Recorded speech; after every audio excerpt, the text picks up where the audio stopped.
Республиканская библиотека для слепых– единственное учреждение культуры в нашей республике, обслуживающее информацией, доступной в форме инвалидов по зрению и других категорий, тифлоспециалистов и офтальмологов.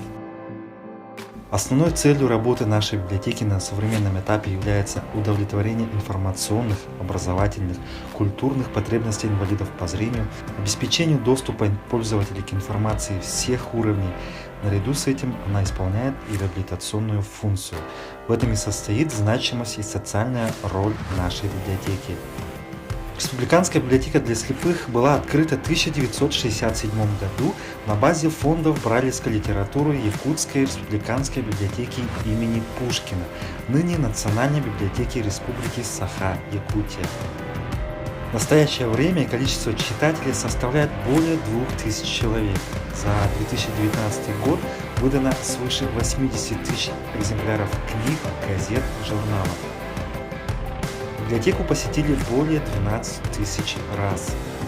Ежегодно проводятся больше 200 мероприятий различного направления: творческие вечера, литературные конкурсы, выставки.